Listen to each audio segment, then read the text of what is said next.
Let's look together at the test you took on Friday. See if I can make sure you understand how to approach a question or whether you got it wrong or not. This is as in a process of upwelling, which happens in the wonderful ocean. Offshore currents blow the warm surface water near the coastal areas. This causes the cold water along the bottom of the ocean near the shore to rise to the surface. How does this affect the marine life in the region? Does it increase the level of dissolved oxygen in the water? It decreases the growth of seaweed? No, we know that's not false entirely because that's our goal. Does it increase the population of the fish? No. So there's a very low oxygen level in the bottom of the ocean. The only one that makes sense is this one, which phytoplankton is the base of the whole food web for the aquaculture region of the ocean. So that's what it takes. Next question. Of the 74% of Earth's surface that's covered with water, which contains the most water? Just think about a globe. I know a lot of you are geographically illiterate, not to your own fault, but most of the Earth is covered with oceans. Hooray. And it's not, anyway. Which best describes the water found in estuaries? Estuaries, Pamlico Sound is the biggest one in North Carolina. It's fresh water mixed with salt water. Those two together make brackish water. Hooray.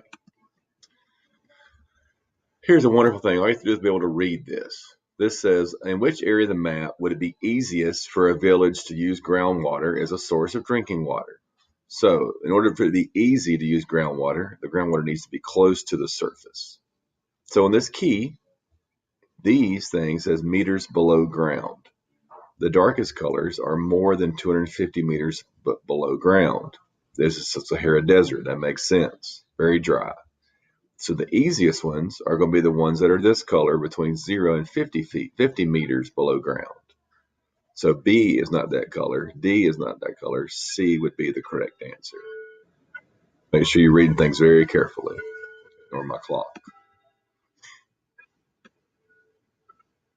The empty spaces in a material are called pores. Porosity is the amount of empty space within a material. Permeability describes how well the pores in a material are connected. Which of these materials would make the most effective aquifer? An aquifer is an underground anything that holds water. Okay? If it's porous, that means there's empty space. That means it holds lots of water. So anything that has high porosity, so both of these are wrong. Low, no. Low, no.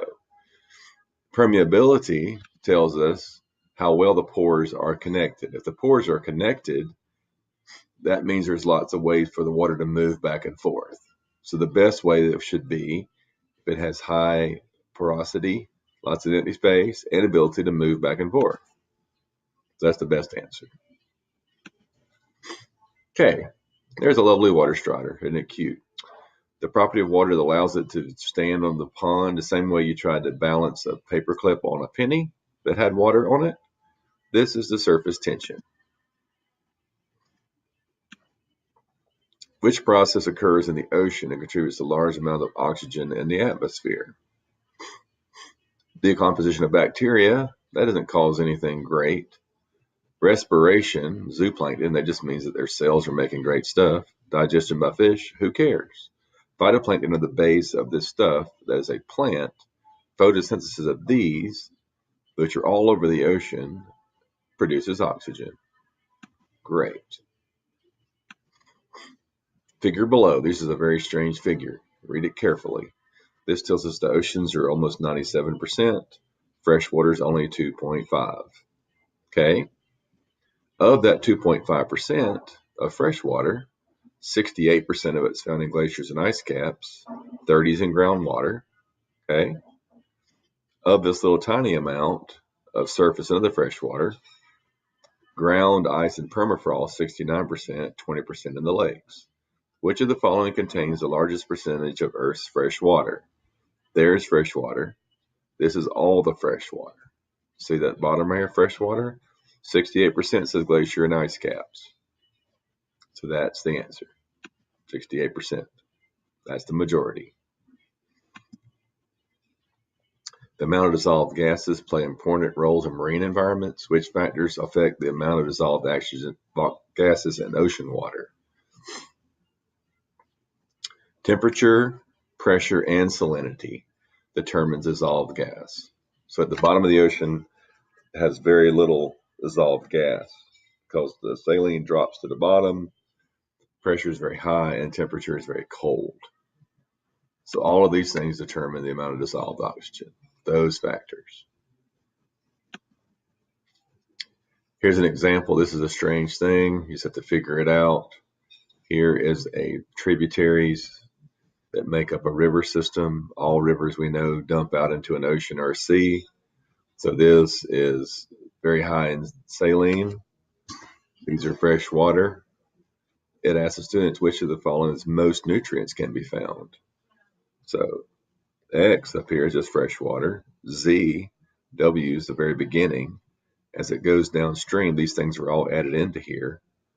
As it reaches V, all these nutrients are coming down in the fresh water. And because the ocean is going this way, this is a brackish water. So this makes an estuary. Estuaries are very high in nutrients. And they grow wonderful, be able to do aquaculture and do things that are wonderful. So Y is the one that makes sense because it combines the nutrients from the river and from the ocean. Okay, last question. Which is most likely result if there's an increased upwelling in a coastal area? Upwelling is when it brings all the nutrients and colder water up from the bottom of the ocean. Does that mean there are going to be less nutrients in the water? Absolutely not. Does that mean there's going to be higher temperatures? Not if it brings cold waters up. Does it mean fewer nitrates? No. It's going to make a beautiful place for aquaculture to happen, which is aquatic life. Great. Hope that helped with your review. Good luck on your test today.